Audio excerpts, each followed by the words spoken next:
매일 아침 우리는 태양을 당연하게 바라봅니다. 하지만 혹시 생각해 본 적 있나요? 만약 오늘 그 태양이 갑자기 사라진다면 어떻게 될까? 세상은 얼마나 버틸 수 있을까요? 그리고 우리는 그 빛 없이 살아남을 수 있을까요? 지금부터 태양이 갑자기 사라진 뒤의 우주를 함께 봅시다. 태양은 우리 태양계의 모든 것을 붙잡고 있습니다. 태양 하나의 무게는 태양계 전체 질량의 거의 전부라고 해도 될 정도인데요. 정확하게 말하면 태양 혼자서 태양계 질량의 99% 이상을 차지합니다. 이게 무슨 뜻이냐면 태양계의 행성들, 수성, 금성, 지구, 화성, 목성, 토성, 천왕성, 해왕성, 이 모든 걸 다 합쳐도 태양 한 개보다 훨씬 가볍다는 뜻입니다. 이렇게 태양은 무지막지하게 무겁기 때문에 엄청나게 강한 중력을 가지고 있고 그 중력이 모든 행성들을 끌어당깁니다. 그럼 왜 행성들은 태양한테 그냥 빨려 들어가서 부딪히지 않을까요? 행성들은 태양 쪽으로 끌려가면서도 동시에 옆으로 빠르게 달리고 있습니다. 그래서 결과적으로는 빙글빙글 도는 상태가 됩니다.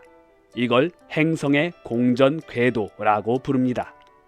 돌을 줄에 묶고 빙글빙글 돌리는 것과 같죠. 줄이 끊어진다면 돌은 멀리 날아가 버리겠죠. 만약 태양이 갑자기 사라진다면 이 줄이 끊어지는 것과 같은데요. 조금 후에 어떤 일이 벌어지는지 보게 될 겁니다. 이제 상상해 봅시다. 어느 날 아무런 예고 없이 태양이 갑자기 사라진다면 먼저 지구에서 볼 때 8분 20초 동안은 태양은 그 자리에서 사라지지 않습니다. 왜냐하면 태양빛은 지구까지 오는데 약 8분 20초가 걸리기 때문이죠. 태양이 사라진 순간에도 우리는 8분 20초 동안 태양이 사라지기 전에 출발했던 빛을 보고 있는 겁니다. 태양이 사라져도 지구가 그 즉시 어둠에 덮이지는 않는다는 뜻입니다. 그렇다면 또 하나 궁금한 점, 태양이 사라지면 중력도 즉시 사라질까요? 일반 상대성 이론에 따르면 중력의 변화도 빛의 속도로 전달됩니다. 그래서 만약 태양이 어느 순간 사라진다면 그 중력의 변화가 지구에 도달하는 것도 8분 20초가 걸립니다. 그럼 태양이 없어져서 그 중력도 사라지면 어떤 일이 일어날까요? 이제 지구는 더 이상 붙잡혀 있지 않은 돌멩이가 됩니다. 줄에 묶여있던 돌이 줄이 끊기면 그냥 직선으로 날아가 버리듯이 지구도 우주 속으로 곧장 날아갑니다. 지구뿐만 아니라 모든 태양계 행성들이 자기 궤도에서 벗어나 각자 다른 방향으로 우주 공간을 표류하게 됩니다. 태양이 사라진 순간 각 행성들은 어떤 운명을 맞이하게 될까요?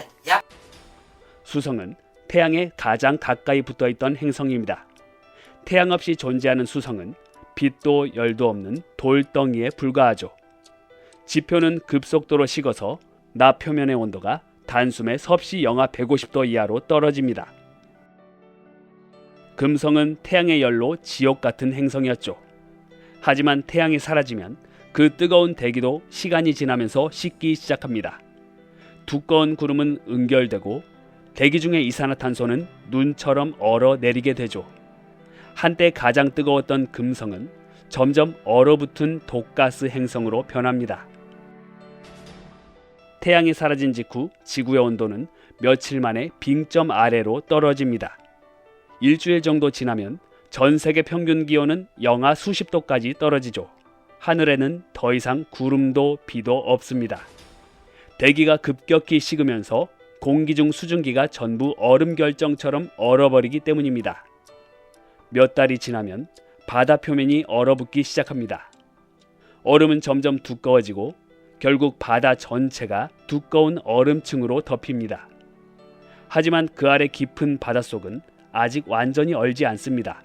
지구 내부에서 올라오는 열, 즉 지열 덕분입니다. 해저의 열수 분출구 근처에서는 태양 없이도 살아가는 미생물들이 남아서 버티게 될 겁니다. 인류는 어떻게 될까요? 지상은 곧 사람이 살 수 없는 추위가 되기 때문에 일부 사람들은 지하로 이동해 원자로와 축적된 전력 그리고 지열을 이용해 살아남으려 할 겁니다. 식물은 광합성을 할 수 없고 농업은 멈춥니다. 인류는 저장 식량에 의존하게 되죠. 아주 오랜 시간이 흐르면 지구 표면 온도가 계속 떨어져 결국에는 공기 자체, 즉 질소와 산소까지 얼어붙어서 지표에 쌓이는 세상이 됩니다. 그때쯤 지구 표면은 섭씨 영하 200도 이하가 될 것입니다. 화성은 원래부터 춥고 메마른 행성이었죠.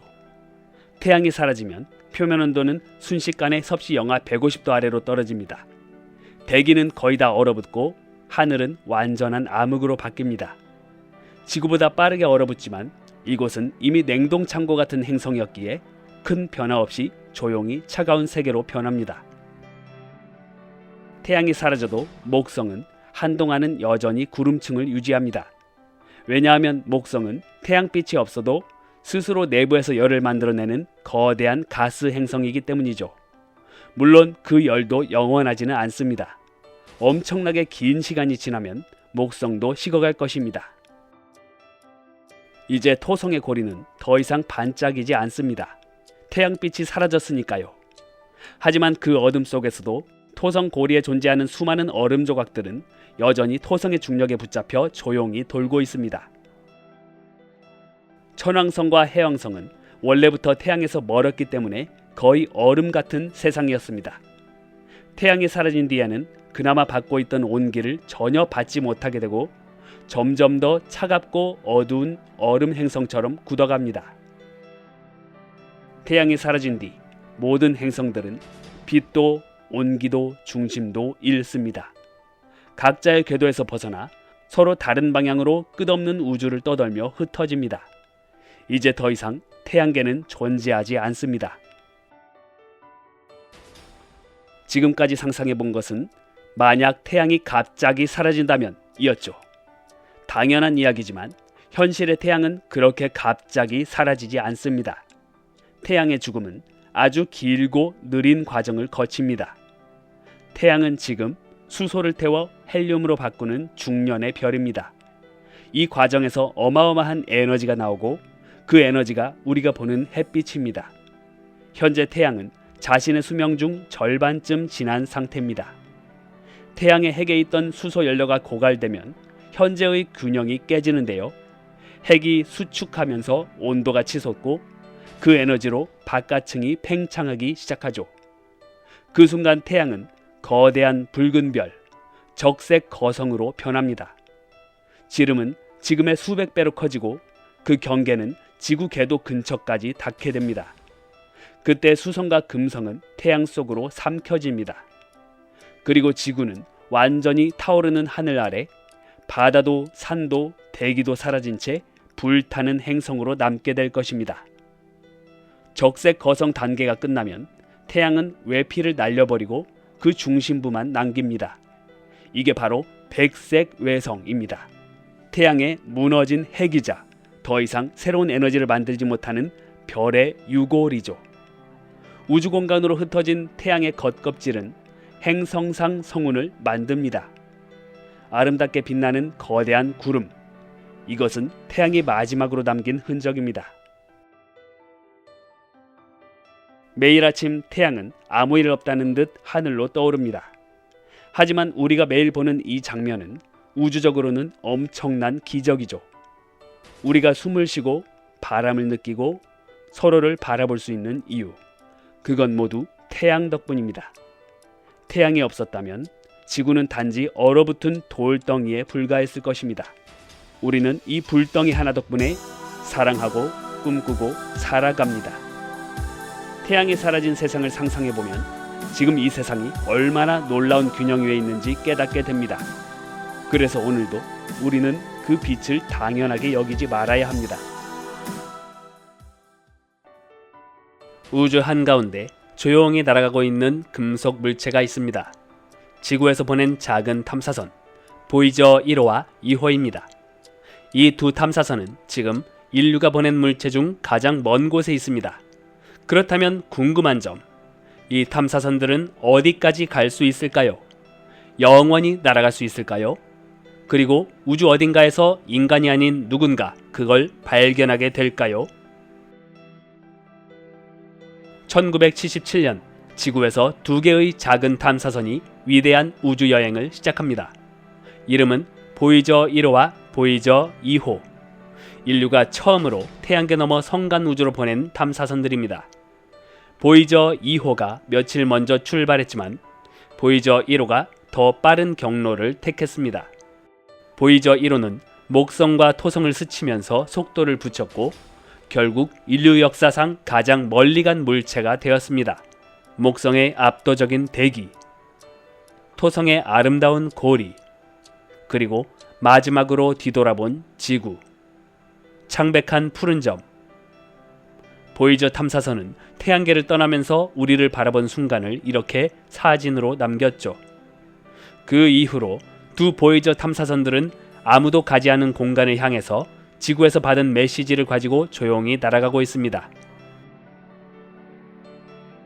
지금 이 순간 보이저 1호는 지구로부터 약 250억 킬로미터 떨어진 곳을 날고 있습니다. 천문 단위로는 167AU로 태양과 지구 거리의 167배 이상 떨어진 곳을 날고 있죠. 보이저 2호도 뒤따르고 있는데요. 지구로부터 약 210억 킬로미터, 천문 단위로는 140AU 거리까지 날아갔습니다. 사실 보이저 1호와 2호는 서로 다른 방향으로 태양계를 떠나 날아갔기 때문에 2호가 1호를 뒤따르고 있다는 말이 공간적으로는 맞지 않죠. 아무튼 두 탐사선은 모두 좁은 의미의 태양계는 이미 벗어났습니다. 그런데 250억 킬로미터, 210억 킬로미터, 이 거리에 대해 감이 안 오시죠? 참고로 빛의 속력은 약 초속 30만 킬로미터로 1초에 30만 킬로미터를 주파합니다. 1초 만에 지구 둘레를 7바퀴 반이나 돌 수 있는 미친 속력을 가지고 있죠. 이 빛의 속력으로도 현재 보이저 1호의 신호가 지구에 도달하는데 약 23시간이 걸립니다. 우리 지구에서 보이저 1호에게 안녕 하고 말하면 보이저 1호는 거의 하루가 다 지나서야 우리의 인사를 들을 수 있고 다시 보이저 1호의 대답이 우리에게 도달하는 데만 거의 하루가 걸립니다. 그래서 우리가 보낸 인사말에 대해 보이저 1호가 응 들었어 하고 대답하는 것을 우리는 이틀이 지나서야 들을 수 있죠. 탐사선이 태양계로부터 멀어지는 속도는 어떨까요? 보이저 1호는 지금 초속 17km, 시속으로 따지면 무려 시속 6만 km로 태양계로부터 등을 돌린 채 빠르게 날아가고 있습니다. 보이저에는 엔진도 없는데 어떻게 이렇게 빠르게 날아갈 수 있을까요? 보이저 1호와 2호는 둘 다 작동 중인 엔진이 하나도 없는데 멈추지 않고 계속 날아가고 있습니다. 왜일까요? 정답은 바로 관성입니다. 한번 움직이기 시작한 물체는 멈추게 만드는 힘이 없다면 영원히 그 방향으로 움직입니다. 보이저 탐사선들은 여러 행성들의 중력을 이용해서 속도를 더해 탄력을 얻은 다음 태양계의 중력에서 완전히 탈출해 날아가 버렸습니다. 마치 투포한 선수가 빙빙 돌면서 던져버린 것처럼 말이죠. 태양계 밖으로 빠져나가면서 더 이상 저항이나 마찰이 없는 우주 공간에 진입했고 지금은 추가적인 동력 없이도 속도를 유지한 채 관성에 의해 계속 날아가고 있는 것입니다. 이제는 태양도 목성도 토성도 보이저를 붙잡을 수 없죠. 그 어떤 별도 어떤 행성도 이 탐사선들을 다시 돌려 세울 수 없습니다. 그래서 과학자들은 말합니다. 보이저는 인류가 만든 영원한 비행체다 라고요. 엔진도 연료도 조종도 필요 없는 우주선. 하지만 멈추지 않는 우주 여행. 이것이 바로 보이저입니다. 지금 이 순간에도 보이저는 지구로 신호를 보내고 있는데요. 하지만 보이저의 신호는 점점 약해지고 있습니다. 왜냐하면 보이저는 죽어가고 있기 때문입니다. 보이저는 전기를 만들기 위해 플루토늄 238이라는 방사성 물질을 사용합니다. 하지만 이 연료는 해마다 줄어들고 지금은 거의 절전 모드의 생명 유지 장치만 작동 중이죠. 나사는 보이저의 전기를 아끼기 위해 하나씩 장비를 꺼왔는데요. 이제 남은 것은 단 몇 개의 센서뿐입니다. 2030년쯤 되어 마지막 전력조차 바닥나면 보이저는 영원한 침묵 속으로 들어갈 것입니다. 하지만 작동이 멈춘다 해서 끝은 아니죠. 보이저는 여전히 어두운 우주를 향해 계속 날아갈 것입니다. 자, 이제 재미있는 상상을 해봅시다. 지금으로부터 1000년 후, 1만 년 후, 10만 년 후의 보이저 탐사선. 그때 이 탐사선들은 어디쯤 날아가 있을까요? 먼저 약 4만 년 후, 보이저 1호는 2광년이 넘는 거리를 날아가서 글리제 445라는 이름의 적색외성 근처를 지나가게 됩니다. 현재 이 적색외성은 지구로부터 17광년 이상 떨어져 있지만 이 별이 지구 방향으로 아주 빠르게 이동 중이기 때문에 보이저 1호가 2광년 남짓의 거리만 날아가도 이 별에 접근할 수 있습니다. 하지만 보이저 1호가 이 적색외성으로부터 1.6광년이나 떨어진 곳을 지나갑니다. 가장 가깝게 접근한 시점에도 보이저 입장에서는 이 별이 보이지도 않을 것입니다. 네, 안 보이죠. 이 시기에 보이저 2호는 그보다 조금 더 먼 별인 로스 248이라는 적색외성 근처를 지나갈 것입니다. 1.7광년 거리를 두고 지나가기 때문에 보이저 2호 역시 별에 도착하는 것은 아니고 스쳐 지나갈 뿐이죠. 10만 년쯤 지나면 보이저 1호는 지구로부터 5광년 이상 멀어져 있을 것이고 보이저 2호는 4.7광년 날아간 상황일 것입니다. 지금보다 수천 배를 날아간 거리죠. 하지만 아직도 우리 은하 내부입니다. 두 탐사선은 별과 별 사이 아무것도 없는 빛도 희미한 성간 우주를 유영하고 있을 것입니다. 여기에는 행성도 중력도 거의 없습니다. 정적만 있는 공간이죠. 그리고 그 안에서 전력과 신호가 모두 끊긴 보이저가 무언가를 만나길 기다리듯 계속 날아가고 있습니다. 수백만 년이 흐르면 보이저는 우리 은하 전체의 중력장에 따라 아주 느리게 은하를 떠돌게 됩니다. 우리 태양계는 은하를 중심으로 약 2억 3천만 년에 한 바퀴씩 돌죠. 보이저도 이 흐름에 휩쓸려서 몇 번이고 은하를 공전하게 될 것입니다. 제 아무리 보이저가 빠르게 날아가도 은하 중력의 포로 신분을 벗어날 수는 없습니다. 그리고 수없이 많은 시간이 지나 50억 년 후 지구의 태양은 생을 거의 마감하고 거대한 적색 거성이 됩니다. 이 시점에서 보이저는 어딘가 은하 외곽에서 이미 태양계의 흔적도 사라진 우주를 조용히 떠돌고 있을 가능성이 높습니다. 지구도 달도 인류의 문명도 이미 흔적 없이 사라졌겠죠. 하지만 보이저는 아직 우리 은하 어딘가에 있을지도 모릅니다. 100억 년 후에는 안드로메다 은하와 우리 은하가 충돌해서 밀코메다라는 새로운 은하가 만들어질 확률이 높은데요. 수조 개의 별들이 섞이는 이 대혼란 속에서도 보이저는 살아남을 가능성이 매우 높습니다. 별들은 너무 멀리 떨어져 있어서 서로 충돌하지 않고 거의 비켜 지나가기 때문이죠. 그래서 보이저는 밀코메다 은하 안에서 계속 우주여행을 이어가게 될 겁니다. 보이저 1호와 2호에는 과학 장비만 실려있는 것이 아닙니다. 빛나는 금색 원판, 골든 레코드를 가지고 날아가고 있습니다. 이 안에는 그리운 지구의 흔적이 담겨 있는데요. 인류가 우주에 띄운 편지라고 볼 수 있죠.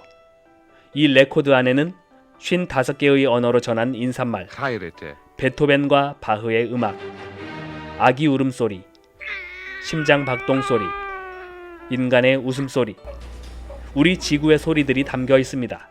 누군가 언젠가 이 탐사선을 발견했을 때 우리가 어떤 존재였는지 알려주고 싶은 간절한 소망을 담은 것이죠. 물론 이 메시지가 절대 발견되지 않을지도 모릅니다. 하지만 그럼에도 불구하고 과학자들은 이 모든 것들을 담았습니다. 왜냐하면 우주가 너무 넓기 때문에 누군가 어딘가에서 들을지도 모른다는 생각이었죠. 밤하늘을 바라보며 저기에 누가 있을까? 라고 질문해 본 적 있나요? 보이저는 그 물음에 대한 우리들의 대답을 먼저 담아서 저 먼 곳에 있을지 모르는 그들 쪽으로 날아가고 있는 것이죠. 우리가 누구인지, 어떤 음악을 들었고 어떤 마음을 가졌는지 그 모든 것을 담아서 우주로 날려보냈습니다. 아무도 그걸 보지 못할지도 모릅니다. 하지만 인류는 막대한 비용을 투자해서 그것을 보내고야 말았죠. 누군가 어딘가에서 언젠가 듣게 될 거라는 희망 하나만으로 말입니다. 어쩌면 보이저 탐사선의 출발은 우리가 누군가에게 발견되기를 바라는 마음이었는지도 모릅니다. 단지 기술이나 과학의 문제가 아니라 우리가 어디서 왔는지, 왜 여기에 있는지 그 해답을 듣고 싶은 마음 말입니다. 우주 너머 어딘가에 우리를 처음부터 알고 있는 초월적 존재가 정말 존재하는 건 아닐까? 그런 물음을 보이저는 오늘도 조용히 안고 아무도 가지 않은 길을 향해 날아가고 있습니다. 상상해보세요. 이 태양이 이 축구공만큼 작아진다면 어떨까요? 거대한 불덩어리가 두 손에 쥘 수 있는 크기로 줄어든다면 우리 태양계의 전체 스케일은 어떻게 달라질까요? 2024년에 올린 영상에서 이 축구공만한 태양을 서울 월드컵 경기장 한가운데 놓고 상상해봤었습니다. 수성, 금성, 지구, 화성, 이 작은 행성들이 경기장 바닥에 배치되었고 목성과 토성쯤 가면 이미 관중석을 훌쩍 넘어서 버렸죠. 태양계 너머의 세계는 눈으로는 한 번에 담을 수조차 없을 만큼 경기장을 한참 벗어나야 했습니다. 그래서 저는 생각했습니다. 이 장소에서는 우리 태양계의 진짜 크기를 다 보여주기에 너무 좁지 않을까? 그래서 오늘은 더 넓고 더 탁 트인 곳으로 왔습니다. 광화문 일대와 광장입니다. 여기라면 태양계의 숨막힐 정도로 거대한 스케일을 조금 더 제대로 보여줄 수 있을 것 같네요. 태양이 이 축구공만큼 작아진다면 우리 태양계의 행성들은 얼마나 작아질까요? 그리고 어느 정도 멀리 떨어지게 될까요? 행성들의 크기와 거리를 직접 눈으로 확인해 봅시다. 광화문 한가운데 축구공 하나가 놓여 있습니다. 거대한 태양이 겨우 축구공 크기로 줄어든다면 우리 지구는 얼마나 작아질까요? 정답은 2mm, 딱 참깨 한 알 크기입니다. 태양이 축구공이라면 지구는 겨우 손끝으로 겨우 집을 수 있는 작은 씨앗입니다. 그럼 이렇게 작은 스케일에서 태양과 지구의 거리는 얼마나 될까요? 이 정도 거리일까요? 아니요. 그보다 10배 이상, 무려 23m. 이렇게나 멀리 떨어져 있습니다. 23m 떨어진 곳에 놓인 작은 축구공과 참깨 한 알. 이것이 실제 태양과 지구의 거리 비율입니다. 실제 우주 공간에는 아무것도 없는 허공이 이렇게나 광활하게 펼쳐져 있는 것이죠.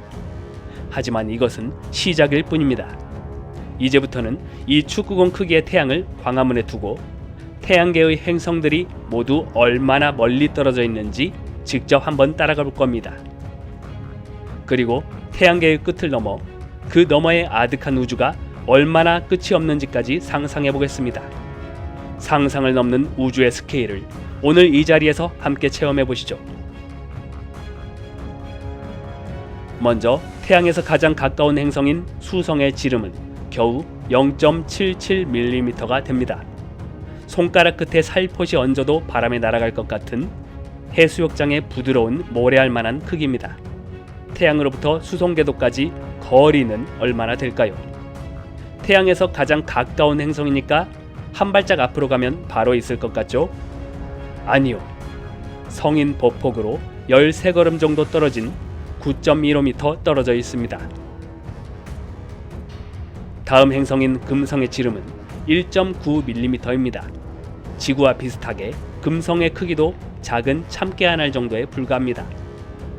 태양으로부터 금성 궤도까지의 거리는 17m 떨어진 반경이 됩니다.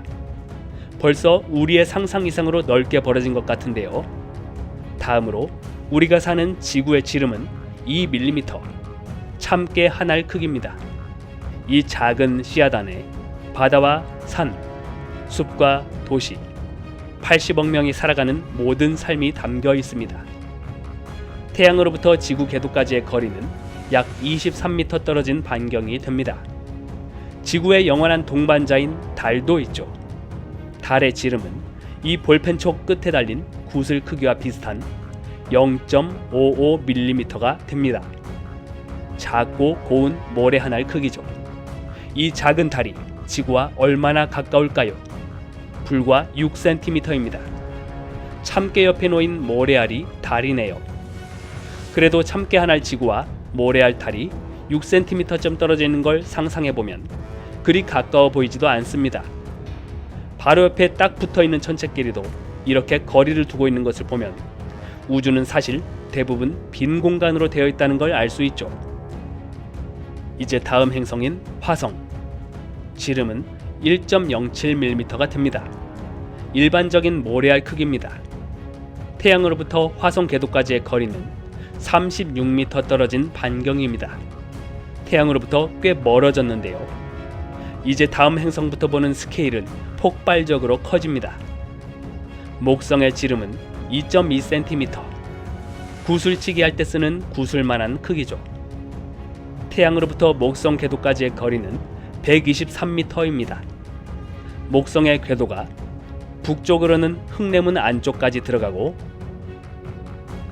남쪽으로는 광화문 앞 도로 건너편까지 뻗어갑니다. 토성의 지름도 구슬과 비슷한 1.9cm가 됩니다. 토성 궤도까지의 거리도 굉장히 멀찌감치 떨어져 있습니다. 태양에서 목성 궤도까지 거리에 거의 2배에 가까운 226m 떨어진 반경입니다. 토성의 궤도가 북쪽으로는 근정문 안쪽까지 들어가고 남쪽으로는 대한민국 역사박물관 건너편으로 아주 먼 곳에 있습니다. 벌써 광화문으로부터 꽤 먼 곳까지 왔는데요. 저 먼 곳에 있는 축구공이 태양이면 이곳에 있는 구슬 하나가 토성인 것이죠. 천왕성의 지름은 8mm가 됩니다. 천왕성 궤도까지의 거리는 태양에서 토성 궤도까지 거리에 거의 2배에 가까운 454m 반경까지 떨어져 있습니다. 천왕성의 궤도가 남쪽으로 세종문화회관 앞에 위치해 있습니다. 이쯤 되면 마치 아무것도 없는 허공에 알약 한 알이 외롭게 떠 있는 것 같습니다. 이제 광화문은 거의 안 보이려고 하네요. 태양계의 마지막 행성인 해왕성의 지름은 7.7mm가 됩니다. 해왕성 궤도까지의 거리는 712m까지 떨어져 있습니다. 해왕성의 궤도가 남쪽으로 광화문 빌딩 앞에 위치해 있습니다.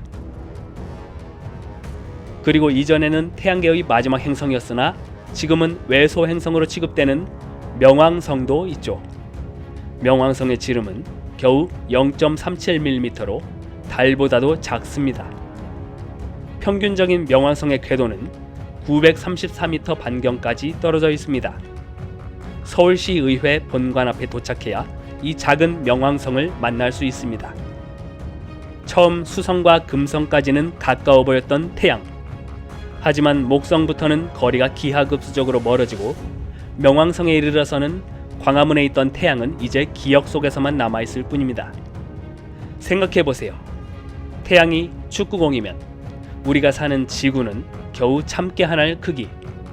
이 작은 점 위에서 비가 내리고 꽃이 피고 전쟁이 일어나고 사람들이 태어나 사랑하며 살고 모든 이야기가 펼쳐집니다.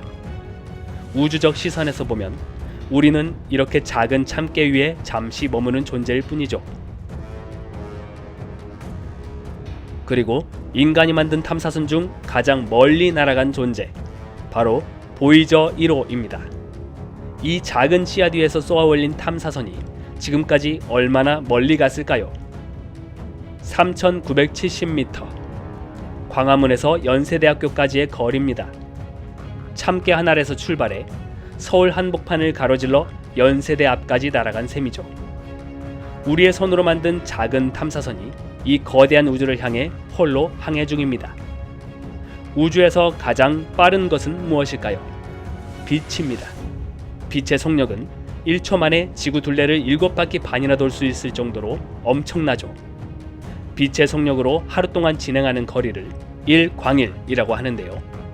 1광일 거리는 보이저 1호의 현재 위치보다 약간 더 먼 4,087m가 됩니다. 그렇다면 빛이 1년 동안 진행하는 거리인 1광년은 얼마나 될까요?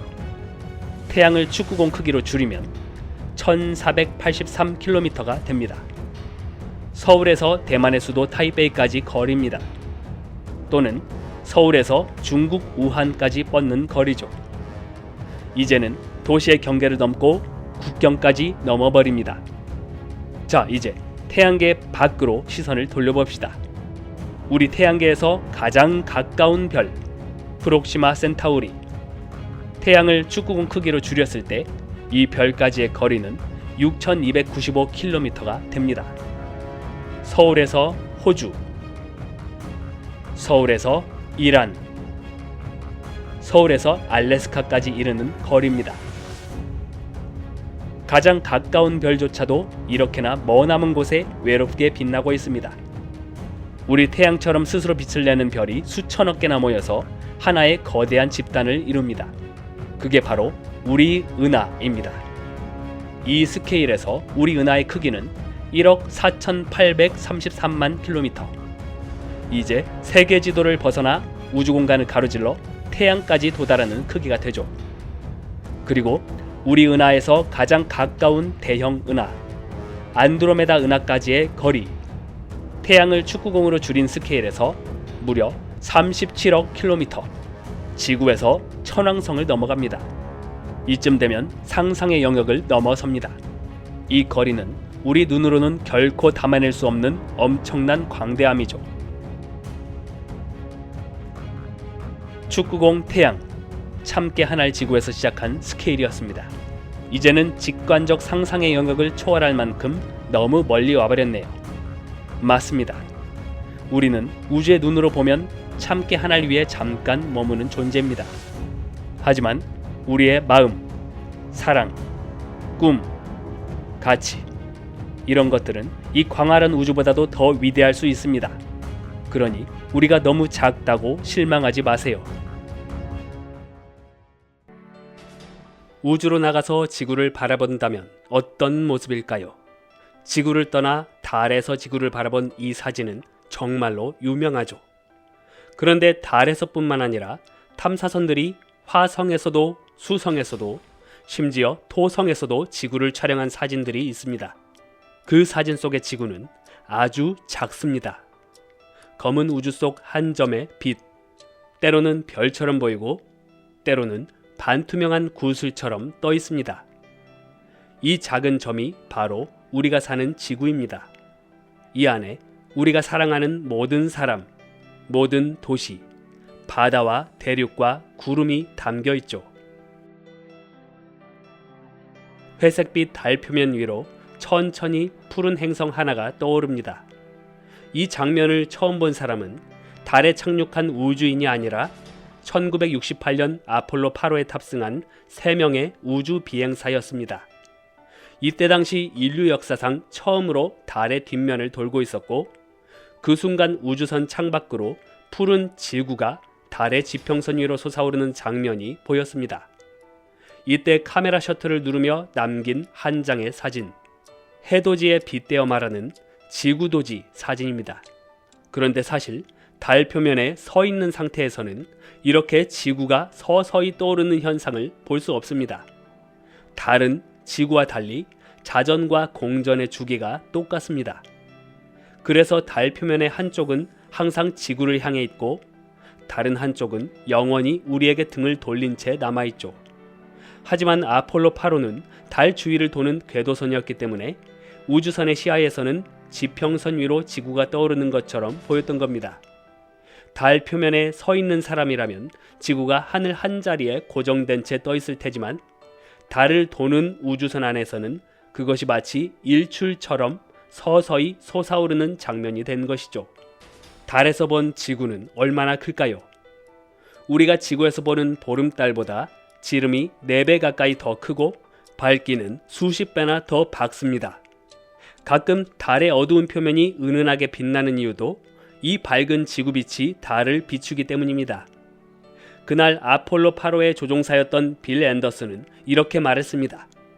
우리는 달을 탐험하러 갔지만 결국 지구를 발견했다. 화성의 저녁 시간, 게일 크레이터 지역의 공기가 서서히 식어가고 있습니다. 낮 동안 먼지로 붉게 물들었던 하늘은 태양 주변만 은근히 파랗게 남아 있습니다. 지구에서라면 노을이 붉은색이지만 화성의 대기는 지구와 완전히 달라서 빛을 흩트리는 방식이 달라집니다. 그래서 해질 무렵 태양 주변이 파랗게 보이죠. 고요한 화성 밤하늘에 작은 별빛 하나가 반짝이고 있는데요. 그 곁에는 더 작은 점이 바짝 붙어 있습니다. 지금 보고 있는 이 두 점의 정체는 하나는 지구, 그리고 그 옆은 달입니다. 2014년 1월 31일 밤, 화성에서 해가 지고 약 80분이 지난 후 화성 지표면에서 탐사 중인 큐리오시티 로버가 촬영한 것입니다. 정상적인 시력을 가진 사람이 화성 땅에 서 있다면 그날 밤에도 지구와 달을 두 개의 밝은 저녁별처럼 볼 수 있었을 것입니다. 그런데 왜 이렇게 작게 보이냐고요? 너무 멀기 때문입니다. 그날 지구와 화성은 1억 킬로미터가 넘게 떨어져 있었고 아무리 고해상도 카메라일지라도 지구는 한 점의 빛으로 보입니다. 우리 지구에서 매일 올려다보던 달도 이렇게 작게 보입니다. 이곳 화성에서 확대하여 본 지구는 초승달, 반달, 보름달처럼 모양이 조금씩 바뀌는데요. 태양, 지구, 화성의 각도에 따라 달라 보이는 것이죠. 큐리오시티가 촬영한 그날의 지구는 둥근 면이 비교적 많이 드러난 상태였습니다. 이 점 하나에 우리의 바다와 대륙, 도시의 불빛과 눈 내리는 숲, 그리고 우리가 사랑하는 사람들이 모두 들어 있습니다. 태양에 가장 가까운 행성, 수성. 2013년 7월 19일에 나사의 메신저 탐사선이 수성 궤도 위에서 태양 반대편을 바라봤습니다. 그리고 두 개의 작은 점이 나란히 떠 있는 걸 발견했죠. 밝고 큰 점은 지구, 그 옆에 작고 흐릿한 점은 달이었습니다. 이 장면은 놀랍게도 같은 날 저 멀리 태양계의 반대편에서 토성 궤도를 돌고 있던 카시니 탐사선이 지구를 촬영한 바로 그 순간과 같은 날이었습니다. 이날은 태양계의 안쪽과 바깥쪽 끝에서 동시에 탐사선이 자신들의 고향을 바라본 특별한 하루였죠. 수성에서 본 지구는 별을 보는 것처럼 작습니다. 약 9,800만 킬로미터나 떨어져 있었으니까요. 메신저 탐사선의 카메라는 상대적으로 밝은 지구와 어두운 달을 한 장의 사진에 동시에 함께 담기가 어려웠는데요. 그래서 지구는 노출을 낮추고 달은 밝기를 높여 둘 다 보이게 조정했죠. 이제 훨씬 더 멀리서 봅니다. 거대한 행성 토성이 조용히 떠 있습니다. 토성의 고리는 수많은 얼음 입자와 바위 조각들이 햇빛을 받아 희미하게 빛나고 있죠.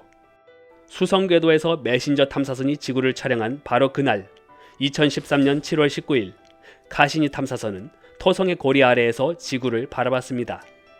이곳에서 지구를 촬영하는 것은 쉬운 과정이 아니었습니다. 태양이 토성 뒤로 완전히 가려지는 짧은 일식 시간, 그 순간을 기다려야 했습니다. 태양의 빛이 너무 강하면 카메라가 타버리기 때문이죠. 토성이 태양을 가리고 그 그림자 속에서 카시니 탐사선은 조심스럽게 뒤를 돌아봤고 한 점의 푸른 빛이 반짝였습니다. 바로 지구였습니다. 그 옆에는 아주 작고 희미한 점으로 보이는 달이 있었습니다. 이 장면을 촬영할 때 나사에서는 지구에 특별한 요청을 보냈습니다. 지금 하늘을 올려다보세요. 토성에서 우리의 사진을 찍고 있습니다. 지금 이 순간 모두 함께 미소 지어주세요. 많은 사람들이 같은 시간에 하늘을 바라보며 손을 흔들고 웃음을 보냈습니다. 그 빛은 14억 킬로미터를 건너서 카시니 탐사선의 렌즈 속에 들어왔죠. 그래서 이 사진을 지구가 미소 지은 날이라고 부릅니다. 이제 다시 화성으로 향합니다. 이번에는 지표면이 아니라 화성 상공 300km에 있는 화성 정찰 궤도선입니다. 2016년 11월 20일 화성 정찰 궤도선은 하늘 저 멀리 보이는 지구와 달을 같은 날 따로 촬영해서 이후 실제 크기와 실제 거리 비율을 유지한 채 하나로 합쳤습니다. 다른 행성에서 본 지구와 달의 실제 모습이 비율적으로 거짓없이 표현된 사진이죠. 이 장면을 숫자로 바꿔보면 더욱 놀라운데요. 그날 화성과 지구 사이의 거리는 약 2억 킬로미터. 그 어마어마한 거리에서 지구, 화성, 달이 이루는 각도는 겨우 0.1도밖에 되지 않습니다. 멀리서 보면 지구는 그저 작은 점이었습니다. 토성의 그림자 속에서는 푸른 먼지 같고 화성의 하늘에서는 저녁별처럼 보였죠. 하지만 그 한 점 속에는 우리의 모든 이야기가 담겨 있습니다. 그리고 그 모든 생명이 깃든 이 작은 행성은 마치 보이지 않는 손이 정교하게 맞춰둔 듯 우리가 살 수 있도록 놀랍게 조화되어 있죠. 우주로 더 멀리 나갈수록 더 분명해지는 것은 단 하나. 우주는 광대하지만 우리의 집은 결국 이곳이라는 것입니다. 날씨를 확인해 볼까요? 흐림, 맑음, 가끔 비, 평범하군요. 그렇다면 지구를 벗어나 태양계 다른 행성들의 날씨는 어떨까요? 화성은 지구처럼 사계절도 있고 바람도 불고 눈도 내립니다. 화성에서는 가벼운 먼지바람이 아니라 행성을 뒤덮는 거대한 모래폭풍이 몰아칩니다. 수개월 동안 끝나지 않을 수도 있죠. 금성은 어떨까요? 지옥 같은 날씨입니다. 두꺼운 황산구름 속에서 끊임없이 번개가 치고 기온은 무려 섭씨 400도가 넘습니다. 우산은 필요 없지만 우주복이 필요하겠네요. 아니, 우주복을 입어도 버티기 힘들 겁니다. 그럼 거대한 목성은 어떨까요? 지구의 크기보다 거대한 태풍이 수백 년째 사라지지 않고 있습니다. 이쯤 되면 그냥 행성 자체가 지옥이죠. 오늘은 태양계 행성들의 황당하고도 미친 날씨들을 하나씩 살펴보겠습니다. 태양계에서 가장 큰 일교차를 자랑하는 행성, 수성입니다. 낮과 밤의 온도 차이가 섭씨 600도나 되죠. 수성은 태양계에서 가장 태양에 가까운 행성입니다. 그리고 대기가 거의 없습니다. 대기가 있어야 낮 동안에 받은 태양열이 대기 중에서 순환하면서 여러 지역으로 퍼질 수 있습니다. 또한 낮 동안 받은 열을 대기에 어느 정도 저장해 두었다가 밤이 되면 서서히 방출하면서 기온이 급격히 떨어지는 것을 방지할 수 있죠. 그런데 수성에는 대기가 거의 없어서 열을 저장하거나 분산할 수 없으니 일교차가 엄청나게 큽니다. 게다가 수성은 자전 속도가 너무 느려서 한 번의 낮과 밤이 극도로 깁니다. 수성은 한 바퀴 자전하는데 약 58.6일이 걸리는데 태양을 중심으로 한 바퀴 도는 공전 주기는 약 88일이어서 수성에서 볼 때 태양이 다시 같은 위치로 돌아오는 주기는 약 176일이 되는 특이한 현상이 있습니다. 태양과의 거리도 가깝고 낮과 밤도 극단적으로 길어서 낮에는 무려 섭씨 430도까지 상승합니다.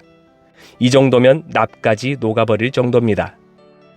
그런데 반대로 밤이 되면 갑자기 섭씨 영하 180도, 그야말로 극한의 온도 차이를 보여주는 행성이죠. 수성의 낮을 상상해 봅시다. 태양이 하늘에 떠 있는데 구름도 없고 공기도 없습니다. 그래서 태양빛이 그대로 지표면을 강타합니다. 이 행성 표면에 서 있다면 어떤 느낌일까요? 오븐을 최고 온도로 설정하고 그 안에 들어간다고 생각해 보세요. 우주복도 다 타버릴 것입니다. 그리고 수성의 하늘은 지구처럼 파란색이 아니라 낮에도 새까맣습니다. 대기가 없어서 빛이 산란되지 않기 때문이죠. 길고 긴 낮이 끝나고 이제 밤이 되어 해가 지는 순간 수성은 완전히 다른 행성이 됩니다. 순식간에 섭씨 영하 180도까지 떨어집니다. 뜨거웠던 표면이 단 몇 시간 만에 냉동실처럼 차가워지는 것이죠. 아니, 이 정도면 냉동실이라는 표현도 너무 약하네요. 여기서 궁금한 점, 날씨라는 것은 기본적으로 대기의 변화에서 오는 건데 대기가 거의 없는 수성에도 날씨가 있을까요? 정답은 거의 없습니다. 비도 안 오고 바람도 안 불고 눈도 안 내리고 그냥 태양빛을 받으면 엄청 뜨거워지고 태양이 사라지면 엄청 추워지는 것뿐이죠. 태양계에서 가장 뜨거운 행성이 어디인지 아시나요? 태양에서 가장 가까운 수성을 떠올릴 수도 있지만 정답은 금성입니다. 금성은 태양계에서 가장 뜨겁고 가장 기압이 높고 완전히 미친 날씨를 가진 행성입니다. 한마디로 우주의 지옥이라고 부를 수 있죠. 금성은 태양에서 두 번째로 가까운 행성입니다. 하지만 수성보다 더 뜨거운 이유는 바로 엄청난 대기 때문입니다. 금성의 대기는 거의 이산화탄소로 가득 차 있어서 온실 효과가 엄청나게 강력합니다. 지구에서도 온실 효과가 기온을 올리지만 금성은 이 효과가 너무 강해서 마치 거대한 압력솥 같은 상태가 되어버린 것이죠. 태양에서 받은 열이 빠져나가지 못하고 계속 갇혀서 온도가 미친 듯이 올라가는 겁니다.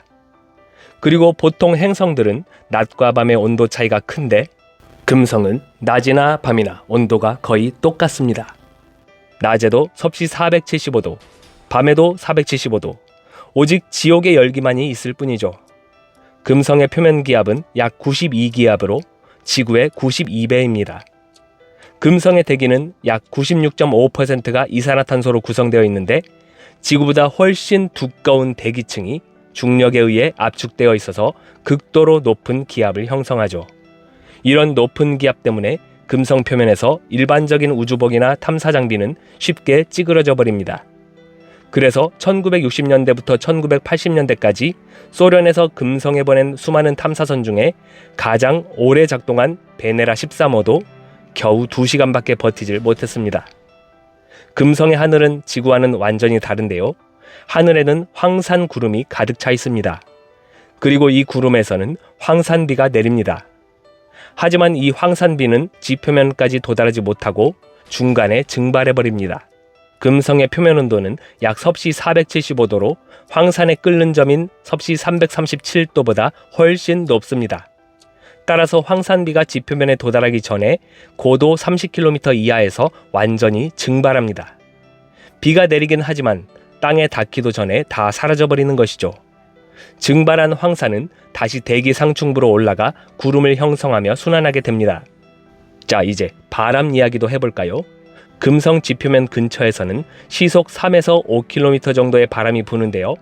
지구상에서 이 정도 바람은 나뭇잎이 살짝 흔들리는 정도의 산들바람일 뿐이죠. 하지만 금성에서는 92기압이라는 엄청 높은 기압 때문에 시속 5km의 바람도 지구에서의 강풍과 비슷한 효과를 냅니다. 지구에서 시속 200km로 부는 태풍과 비슷한 힘으로 작용하죠. 2003년에 대한민국을 강타한 초강력 태풍 매미의 최대 풍속이 시속 216km였는데 이런 바람이 불면 사람이 걷는 것이 거의 불가능하고 가로수가 쓰러지고 지붕이 뜯겨나갑니다. 금성에서는 이 정도 힘을 가진 바람이 수시로 발생하는 것입니다. 그런데 여기서 끝이 아니라 금성 상공 30km로 올라가면 시속 50에서 100km의 바람이 불고 상공 50km 이상 올라가면 시속 360km 이상의 미친 바람이 붑니다. 태양계에서 지구 다음으로 사람이 거주할 수 있을 것 같은 행성, 바로 화성입니다. 많은 사람들이 인류가 화성에 이주할 수도 있다고 하는데 대체 언제쯤 가능할까요? 화성은 지구처럼 사계절도 있고 바람도 불고 눈도 내립니다. 하지만 지구와 비교하면 말도 안 되는 혹독한 환경이죠. 화성의 온도는 겨울이면 섭씨 영하 100도 아래로 내려가고 공기는 거의 없어서 숨도 못 쉬고 지구에서 가장 강력한 태풍보다 더 거대한 모래 폭풍이 행성을 덮칩니다. 화성의 날씨는 과연 어떤 모습일까요? 먼저 화성의 평균 기온부터 볼까요? 화성은 지구보다 태양으로부터 훨씬 멀기 때문에 평균 온도가 섭씨 영하 60도입니다. 중위도 지역 기준으로 낮에는 섭씨 0도 근처까지 올라가기도 합니다. 적도 지역에서는 섭씨 20도까지 올라가는 날도 있죠. 생각보다 따뜻한데? 라고 생각할 수도 있지만 밤이 되면 섭씨 영하 100도 이하까지 뚝 떨어집니다. 즉, 낮에는 늦가을 날씨인데 밤에는 남극보다 더 추운 환경이 되는 것이죠. 화성의 대기는 지구의 1% 수준밖에 안 됩니다. 즉, 거의 공기가 없는 것입니다. 그나마 희박하게 존재하는 대기에서 주성분은 이산화탄소입니다. 대기가 이렇게 희박하면 어떤 일이 벌어질까요? 일단 숨을 쉴 수가 없죠. 우주복 없이는 몇 초 만에 질식사할 것입니다. 그리고 대기가 온도를 잡아주지 못합니다. 그래서 낮에는 태양열을 받으면 빠르게 따뜻해졌다가 밤이 되면 급속도로 얼어버립니다. 그런데 신기한 점이 하나 있습니다. 화성도 지구처럼 사계절이 있다는 것입니다. 지구에 사계절이 존재하는 이유는 지구의 자전축이 공전궤도에 대해 약 23.5도 기울어져 있기 때문이죠. 이 때문에 태양광이 지역별로 다르게 도달하면서 계절 변화가 생깁니다. 화성의 자전축 기울기는 25.2도로 지구와 비슷한 기울기를 가지고 있어서 화성에도 사계절이 존재합니다. 하지만 공전주기가 687일로 지구보다 2배 가까이 길기 때문에 화성의 계절은 지구보다 약 2배 길게 지속됩니다. 화성은 대기가 희박함에도 불구하고 엄청난 모래 폭풍이 발생합니다. 지구에서도 태풍이나 허리케인이 발생하지만 화성의 모래 폭풍은 스케일이 다릅니다. 행성 전체를 뒤덮을 정도로 거대하거든요. 이 폭풍은 한번 시작되면 몇 달 동안 멈추지 않습니다. 먼지 폭풍의 풍속은 시속 160km로 지구의 태풍과 비슷한 수준이지만 영화 마션에서 나오는 것처럼 탐사선을 기울어지게 할 정도로 강하지는 않습니다. 화성의 대기압은 지구의 1%밖에 안 돼서 이렇게 빠른 속도의 바람도 약한 산들바람의 영향밖에 되지 않거든요. 하지만 문제는 바람이 아니라 먼지입니다. 화성의 먼지는 아주 작아서 공기 중에 오래 머물 수 있습니다. 그래서 한번 먼지 폭풍이 시작되면 몇 달 동안 지속되는 것입니다.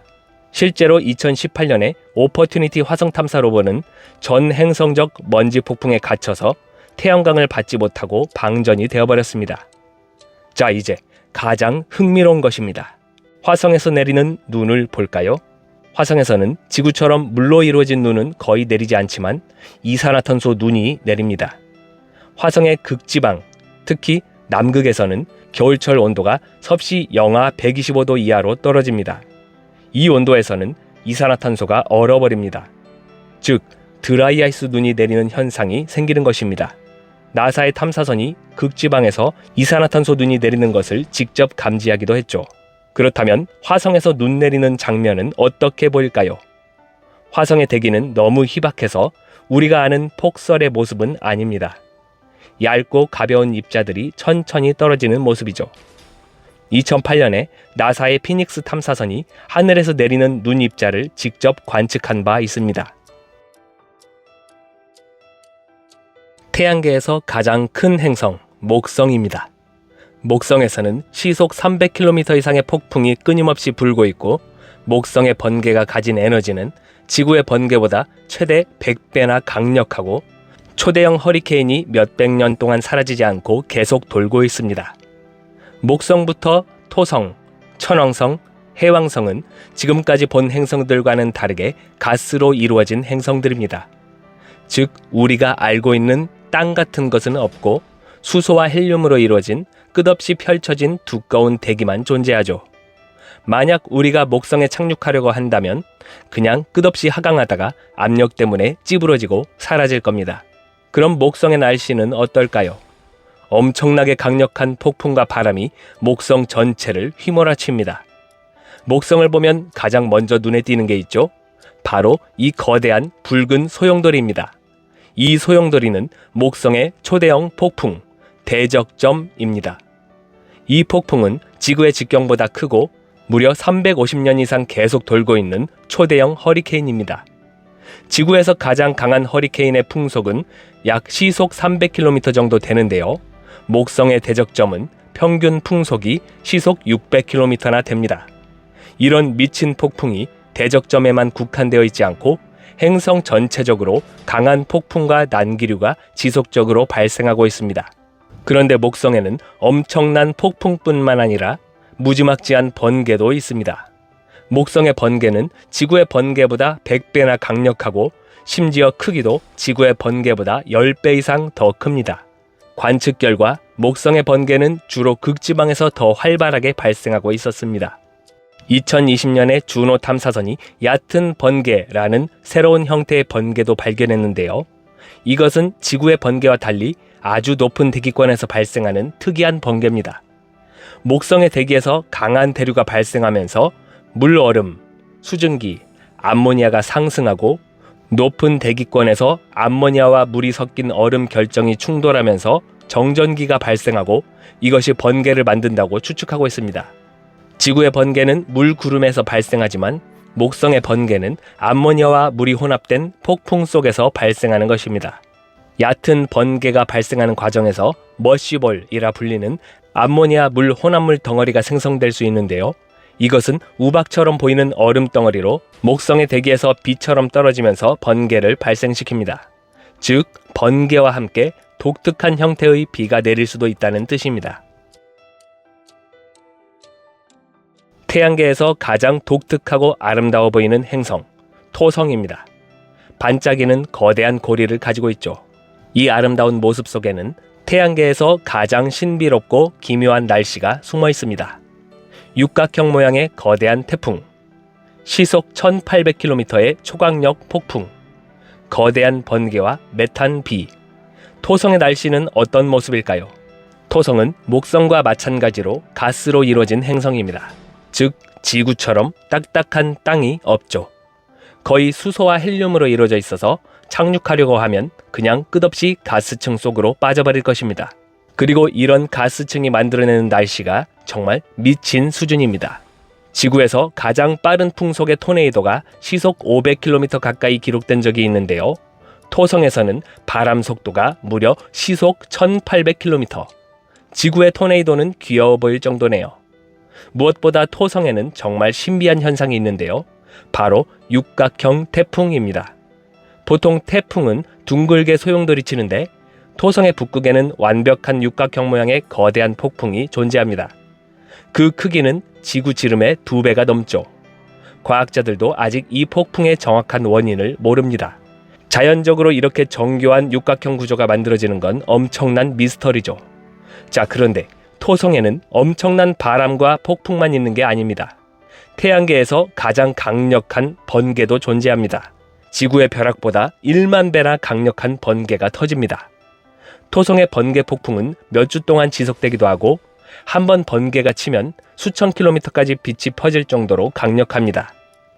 토성에서는 비도 내리고 있을 가능성이 높은데요. 지구에서는 물이 증발해서 구름이 되고 다시 비가 내리죠.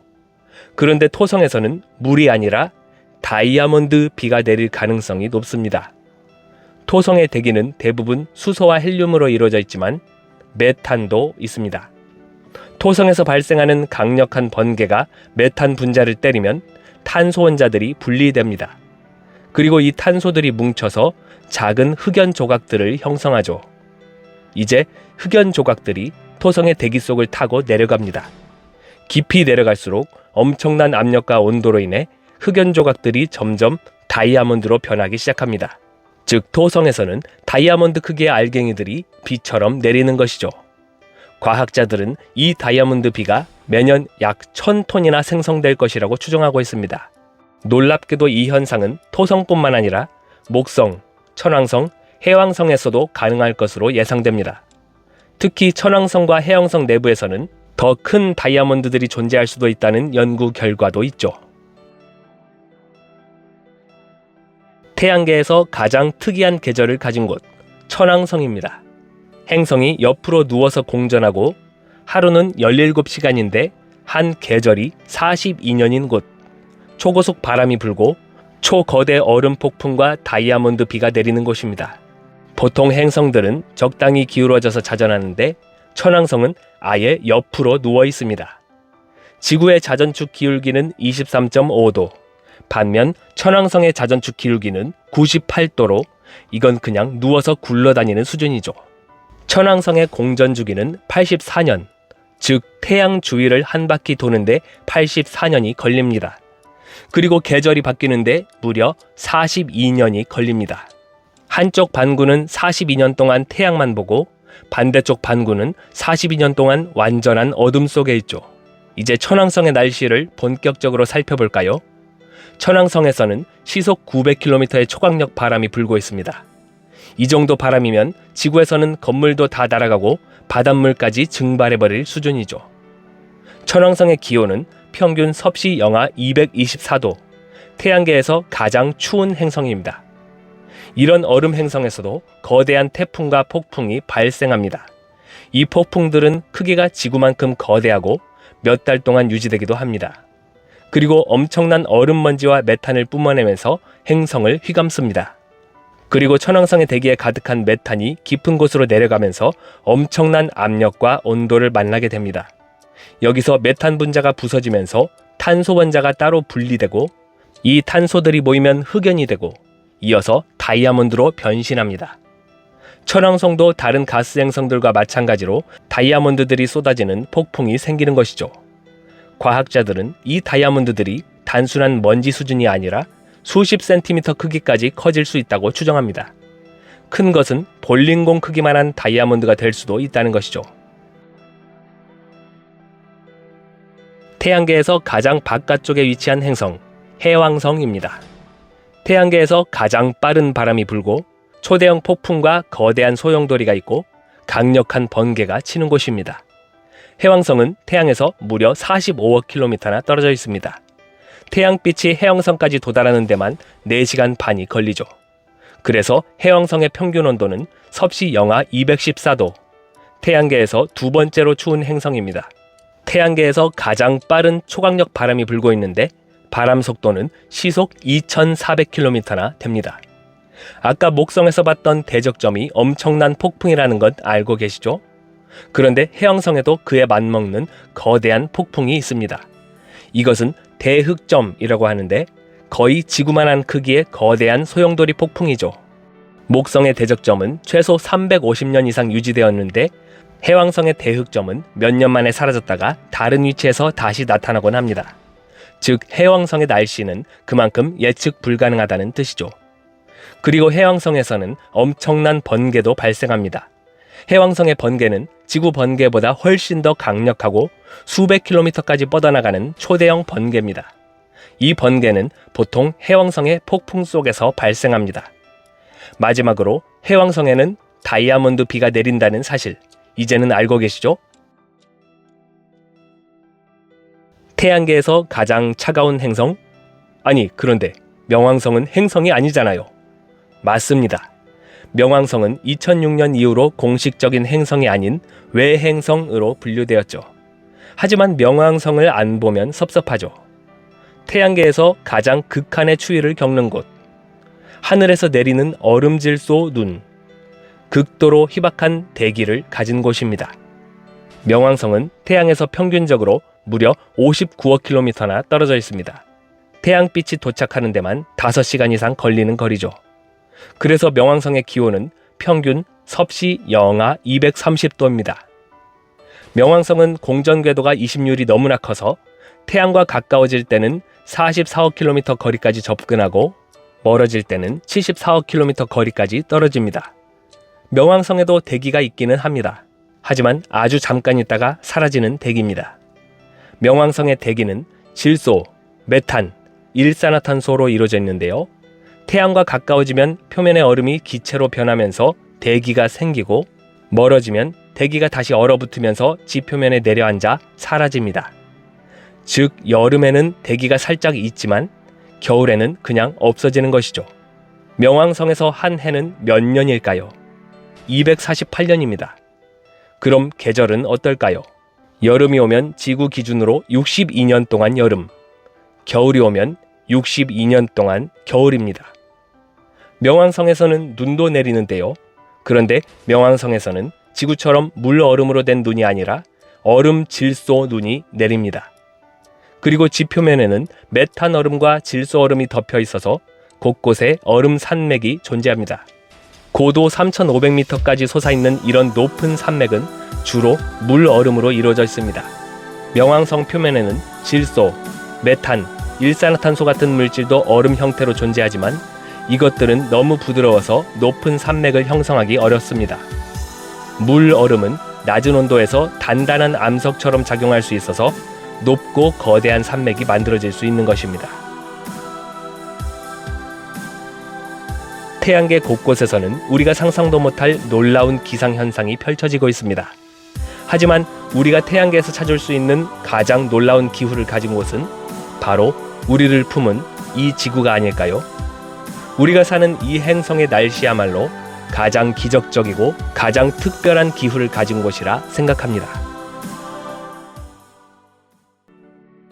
우리의 태양계는 태양을 중심으로 8개의 행성들이 차례대로 조용히 돌고 있습니다. 그런데 만약 이 익숙한 행성들을 전부 치워버리고 극한의 환경을 가진 외계 행성들로 하나하나 바꿔치기 한다면 어떤 일이 벌어질까요? 여기서 말하는 극한의 행성들은 바위가 통째로 증발할 만큼 뜨거운 행성, 밤낮 없이 별빛에 구워지는 초근접 행성, 보석 구름과 뜨거운 폭풍이 소용돌이치는 가스 행성, 그리고 토성보다 수백 배나 큰 고리를 가진 괴물 같은 행성들입니다. 이 행성들을 지금 태양계 행성들의 자리에 그대로 배치해서 싹 바꿔 넣어보려 합니다.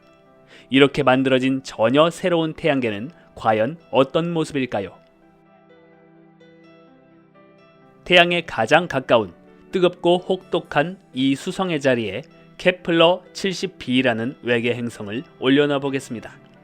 케플러 70b는 지금까지 발견된 외계 행성들 중에서도 손에 꼽히는 초소형 행성입니다. 크기는 지구와 수성 크기의 중간쯤 되고 중력도 약해서 대기를 붙잡아두기 어려운 행성입니다. 이 행성의 환경은 수성과는 비교할 수 없을 정도로 극단적입니다. 원래 케플러 70b는 자신이 속한 별의 바로 근처를 돌고 있습니다. 그 별은 태양보다 훨씬 뜨겁고 밝은 항성이라 이 외계 행성의 표면 온도는 수천 도에 육박합니다. 이 정도면 바위가 녹아 흐르는 수준을 넘어 일부 암석은 기체로 증발해버리는 온도입니다. 대기는 사실상 존재할 수 없고 표면에는 뜨거운 암석과 바위 증기가 뒤섞인 지옥 같은 상태가 펼쳐져 있다고 볼 수 있습니다. 이런 케플러 70b를 지금의 수성 자리로 옮겨 놓으면 상황은 크게 달라집니다. 태양은 원래 이 행성이 빛을 받던 별보다 훨씬 온도가 낮은 별입니다. 게다가 태양과의 거리도 원래 케플러 70b가 있던 거리보다 훨씬 멉니다. 그러니 행성이 받는 열은 이전의 환경에 비하면 매우 약해지겠죠. 그 결과 표면에서 증발해 기체 상태로 떠 있었던 바위 성분들이 빠르게 식으면서 응결해 행성 표면으로 내려앉기 시작합니다. 행성은 여전히 뜨거운 바위 행성이지만 더 이상 바위가 증발하는 수천도의 지옥이 아니라 훨씬 식어버린 고온의 암석 행성으로 굳어갑니다. 하지만 케플러 70b가 원래 갖고 있던 특성, 즉 크기가 작고 대기가 거의 없고 중력이 약한 행성이라는 점은 그대로입니다. 그래서 낮에는 표면이 빠르게 가열되고 밤에는 금방 열이 우주로 빠져나가 온도가 극단적으로 떨어지는 수성과 비슷한 패턴이 이어집니다. 또한 중력이 아주 약해서 작은 바위 조각이나 먼지들은 태양풍에 의해 쉽게 쓸려나가 행성 주변에 희미한 먼지꼬리를 만들 수도 있습니다. 이제 태양에서 두 번째 자리, 금성의 위치입니다. 이번에는 이 자리에 금성보다 조금 크고 무거운 암석 행성 케플러 10b를 갖다 놓아 보겠습니다. 케플러 10b는 별 바로 옆을 돌기 때문에 표면이 녹아 흐르는 용암 행성입니다. 낮의 온도가 섭씨 1500도를 넘어서 바위가 녹을 정도죠. 하지만 이 행성을 금성 자리로 옮기면 상황이 완전히 달라집니다. 금성은 태양에서 적당히 떨어져 있기 때문에 케플러 10b가 받는 열은 원래 환경에 비하면 훨씬 약해집니다. 그 결과 케플러 10b의 표면을 뒤덮던 거대한 용암 바다는 빠르게 식어 단단한 바위 주표면으로 굳어버립니다. 행성은 여전히 뜨겁지만 원래처럼 바위가 녹아 흘러내리는 극단적인 지옥은 더 이상 아닙니다. 문제는 대기입니다. 케플러 10b는 원래 대기가 거의 없기 때문에 금성처럼 열을 가두는 온실 효과가 없습니다. 그래서 낮에는 태양빛을 그대로 받아 바위 표면이 뜨겁게 달아오르고 밤이 되면 열이 빠르게 우주로 빠져나가 온도가 순식간에 떨어집니다. 즉 금성의 찜통 지옥이 아니라 낮과 밤의 온도가 극단적으로 흔들리는 헐벗은 바위 행성이 되는 것입니다. 크기와 질량은 금성보다 크지만 태양계 전체에 비하면 여전히 아주 작은 질량이라 태양계 구조나 다른 행성 궤도를 크게 흔들지는 않을 것입니다. 이제 드디어 지구 차례입니다. 지구가 있어야 할 자리에 케플러 452b를 가져다 놓아봅니다. 이 행성은 흔히 지구 사촌이라고 불리지만 지구와 똑같다는 뜻은 아닙니다. 지구의 지름보다 약 1.6배 더 크고 중력도 더 강하고 가장 중요한 것은 공기가 어떤 성분인지 전혀 모른다는 점이죠. 이 행성을 지구 대신에 갖다 놓으면 멀리서 보기에는 지구처럼 푸른색을 띠는 물의 행성처럼 보일 수 있습니다. 하지만 그 속을 들여다보면 지구 환경과는 완전히 다른 세계가 펼쳐질 것입니다. 우선 크기가 크기 때문에 중력이 더 강합니다. 지구에서 60kg인 사람은 이곳에서는 80kg 이상으로 느껴질 것입니다. 걷고 달리는 것 자체가 더 힘들다는 뜻입니다. 더 큰 문제는 대기입니다. 케플러 452b의 공기는 질소나 산소가 많을 수도 있지만 이산화탄소나 메탄이 더 많을 수도 있고 심지어 독성 가스가 섞여 있을 가능성도 있습니다. 지금 기술로는 대기 조성조차 파악이 안 되기 때문에 인간에게 안전한 공기라고 기대하기는 어렵습니다. 만약 이 행성이 두꺼운 대기를 갖고 있다면 태양으로부터 받는 열을 더 잘 가둬서 지구보다 더 덥고 습한 기후가 될 가능성이 큽니다. 겉보기에는 지구와 비슷한 행성으로 보이지만 실제로는 지구보다 더 무겁고 더 뜨겁고 숨 쉴 수도 없는 낯선 환경이 만들어지는 것이죠.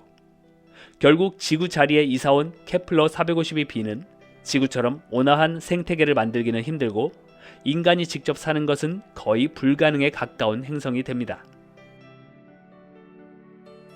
이번에는 화성이 있던 위치에 케플러 138b를 가져다 놓습니다. 이 행성은 크기가 화성과 거의 같은 외계 행성입니다. 크기 면에서는 화성 자리에 가장 자연스럽게 들어맞습니다. 그런데 케플러 138b는 원래 자신이 돌고 있는 별에 아주 가깝게 붙어 있어서 매우 뜨겁고 밝은 환경을 가지고 있습니다. 태양보다 작은 별이지만 별에 너무 가까이 붙어 돌기 때문에 밤낮 구분 없이 높은 온도를 유지하는 초근접 암석 행성이죠. 대기도 거의 없거나 매우 얇아서 행성 표면은 벌거벗은 뜨거운 바위층이 그대로 드러난 상태일 가능성이 큽니다. 이런 행성을 지금의 화성 자리에 넣으면 환경이 크게 달라집니다. 우선 태양에서 멀기 때문에 케플러 138b의 표면은 지금보다 훨씬 더 차갑고 건조한 암석 표면으로 식어갑니다. 대기가 거의 없기 때문에 열을 붙잡아둘 능력이 부족해서 낮에는 태양빛을 받아 표면이 빠르게 데워지고 밤이 되면 열이 금방 우주로 빠져나가 낮과 밤의 온도차가 매우 극단적으로 흔들리는 행성이 됩니다. 화성도 대기가 희박하지만 케플러 138b는 그보다 더 작은 중력을 가지고 있어서 대기를 잡아두기 더욱 어려운 환경입니다. 결과적으로 대기가 거의 없는 더 차가운 작은 암석 구슬로 바뀌게 됩니다. 표면은 바람도 구름도 날씨도 거의 없는 아주 조용하고 황량한 바위 지형으로 펼쳐지게 되겠죠. 이제 태양계의 5번째 자리, 원래는 거대한 가스 행성인 목성이 자리 잡고 있던 위치입니다. 이번에는 이 자리에 목성과 비슷한 크기지만 성격은 완전히 다른 외계 행성 햇P7b를 가져다 놓아 보겠습니다. 햇P7b는 별 가까이에 붙어서 도는 초고온 목성형 행성입니다. 표면 온도가 섭씨 2000도를 넘는 극단적인 행성이라서 행성의 대기에서는 금속과 광물 성분이 기체로 떠다니고 이 기체가 식으면서 사파이어나 루비 같은 광물 입자가 구름을 이룹니다. 상상해보면 행성 한쪽에서는 뜨거운 광물 입자들이 날아다니고 또 다른 쪽에서는 그 입자들이 응결해 보석으로 이루어진 비가 내리는 듯한 풍경이 펼쳐지는 것이죠. 이렇게 기괴한 분위기의 햇P7b를 목성 자리로 가져다 놓으면 어떤 일이 벌어질까요? 우선 별과 가까운 곳에서 고온에 의해 폭풍이 계속 휘몰아치던 환경과는 달리 태양계의 이 거리에서는 행성 대기가 원래의 상태보다 훨씬 차갑고 안정된 상태가 됩니다. 하지만 햇P7b가 본래 가지고 있던 특유의 뜨거운 기체 성분과 비대칭적인 대기 흐름은 그대로 남아있어서 겉보기에는 여전히 짙은 회색과 청색이 섞인 가스구름 행성처럼 보일 것입니다.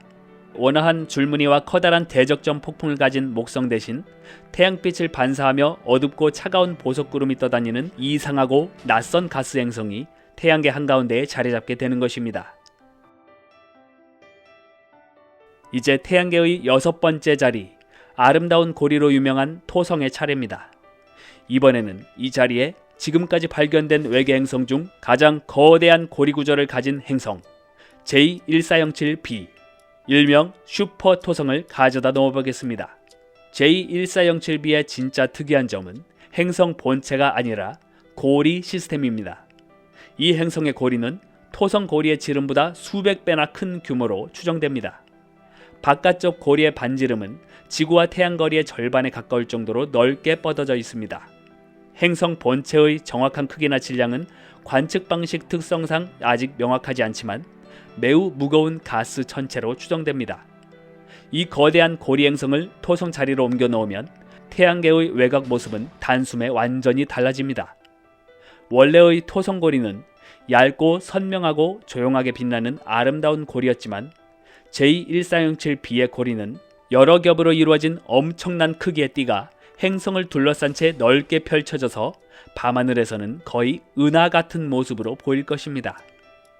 행성의 질량은 토성과 비슷한 범위로 추정되기 때문에 태양계 전체의 중력 균형이 갑자기 무너진다거나 다른 행성의 궤도가 흔들리는 일은 거의 없을 것입니다. 단지 압도적 스케일의 고리를 가진 스펙터클한 가스 행성으로 바뀌게 되는 것이죠. 태양계 외곽의 풍경은 이 단 한 개의 행성 때문에 완전히 새로운 세계처럼 보이게 될 것입니다. 이제 태양계의 가장 바깥쪽 두 자리, 천왕성과 해왕성의 차례입니다. 이 두 행성은 원래 차갑고 조용한 얼음 가스 행성으로 태양계 끝자락을 부드럽게 정리해주는 역할을 하고 있죠. 그런데 이번에는 이곳에 전혀 다른 성격의 외계 행성을 놓아보겠습니다. 별 가까이에서 대기가 계속 벗겨져 나가는 뜨거운 해왕성 유형의 행성 LTT-9779b입니다. LTT-9779b는 자기가 속한 별에 아주 가까이 붙어 있어서 강렬한 복사열을 받기 때문에 대기 상층부가 뜨거워져 기체가 우주로 빠져나가는 과정이 지금도 계속되고 있는 행성입니다. 말 그대로 몸이 깎여나가고 있는 해왕성 같은 것이죠. 이런 행성을 천왕성이나 해왕성 거리만큼 태양에서 멀리 떨어뜨려 놓으면 상황은 크게 바뀝니다.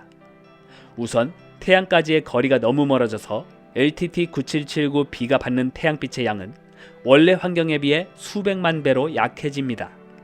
그 결과 대기를 벗겨버리던 극단적인 고온 환경은 완전히 사라집니다.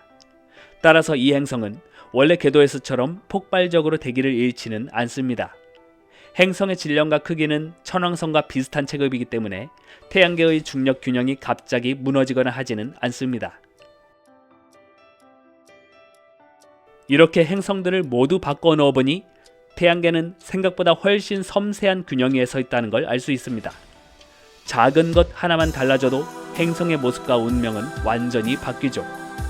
어쩌면 우리가 살고 있는 태양계와 지구도 그 작은 차이들로 인해 이렇게 아름다운 모습이 되었는지도 모르겠습니다. 밤하늘을 올려다보면 수많은 별이 반짝이지만 그 사이의 공간은 끝없이 까맣게 펼쳐져 있는 것처럼 보입니다. 우주는 왜 이렇게 칠흑 같은 어둠으로 가득할까요? 우주에 존재하는 별의 개수는 지구상의 모래알보다 많을 거라고 하는데 이렇게 수많은 별이 있다면 밤하늘은 환하게 빛나야 하지 않을까요? 그런데 실제로 우리가 보는 하늘은 새까만 캔버스 위에 흩뿌려진 작은 점들만 보일 뿐입니다. 오늘은 이 질문에서 시작합니다. 우주는 왜 까만 걸까? 그리고 더 흥미로운 질문. 우주의 진짜 색은 무엇일까? 지금부터 함께 알아가 보시죠. 밤하늘을 오래 바라보고 있으면 그 고요함 속에서 묘한 질문이 떠오릅니다. 우주가 별로 가득하다면 왜 하늘은 이렇게 까맣게 보이는 걸까? 이 단순한 의문은 수백 년 동안 과학자들을 괴롭혀온 수수께끼였습니다. 오늘날 우리는 이것을 올베르스의 역설이라고 부릅니다. 과학자들은 한때 이런 질문을 던졌습니다. 만약 우주에 별이 셀 수 없을 만큼 많아서 어느 방향을 콕 집어 바라보더라도 언제나 별을 마주하게 된다면 과연 밤하늘은 어떻게 보일까요? 그렇다면 이론적으로는 밤하늘의 어느 방향을 보더라도 결국은 별의 표면을 마주하게 됩니다. 하늘 어디를 봐도 별빛으로 가득 차 있으니 빈 공간은 존재할 수 없다는 것이죠. 따라서 하늘 전체가 나처럼 눈부시게 환해야 이치에 맞습니다. 온 하늘이 태양빛처럼 가득 차 있어야 한다는 것입니다. 하지만 실제로 우리가 보는 밤하늘은 그렇지 않습니다. 새까만 어둠 속에서 몇 안 되는 별빛만이 희미하게 반짝일 뿐이죠. 이 모순이 바로 수백 년 동안 천문학자들을 괴롭혀온 올베르스의 역설입니다. 그렇다면 왜 이런 차이가 생기는 걸까요?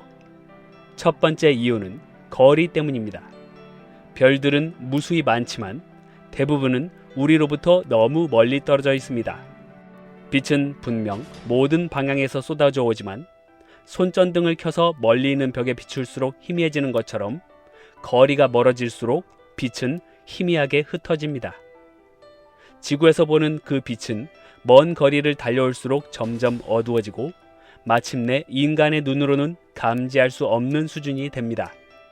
즉, 별이 아무리 많다 해도 그 엄청난 거리 때문에 우리는 암흑을 보게 되는 것이죠. 실제로 밤하늘에서 우리가 맨눈으로 볼 수 있는 별빛은 거의 전부 우리 은하 안에 있는 별들에 불과합니다. 그런데 현재 천문학이 밝혀낸 우주 속 은하의 수는 약 2조 개. 상상도 할 수 없이 많은 별빛이 존재하지만 우리 은하 밖에 있는 빛은 거의 보는 것이 불가능하고 우리가 직접 눈으로 확인할 수 있는 것은 우리 은하 안에 극히 일부의 별빛들 뿐입니다. 우주가 까맣게 보이는 두 번째 이유는 우주의 팽창 때문입니다. 우주는 지금 이 순간에도 계속 팽창하고 있습니다. 그래서 멀리 있는 은하일수록 우리로부터 더 빠른 속도로 멀어지고 있는데요. 멀리 있는 은하에서 출발한 빛은 멀어지는 과정에서 빛의 파장이 점점 늘어나 붉게 보이는 적색 편의 현상이 생깁니다. 너무 멀리서 온 빛은 파장이 너무 길어져 우리 눈에 보이는 가시광선 영역을 벗어나 적외선이나 전파 같은 영역까지 밀려나 버립니다. 즉, 분명히 우리에게 도착한 빛임에도 불구하고 우리의 눈은 그것을 감지하지 못하는 것입니다. 우리가 까맣다고 느끼는 하늘에는 사실 인간의 눈에 보이지 않는 빛들이 가득 차 있는 것이죠. 게다가 우주 팽창 때문에 어떤 은하들은 아예 빛의 속도보다도 더 빠른 속도로 멀어지고 있습니다. 이건 은하가 광속을 넘는 게 아니라 그 은하와 우리 사이의 공간 자체가 늘어나기 때문입니다. 그 결과 그 너머에서 출발한 빛은 아무리 달려와도 우리에게 결코 도달할 수 없습니다.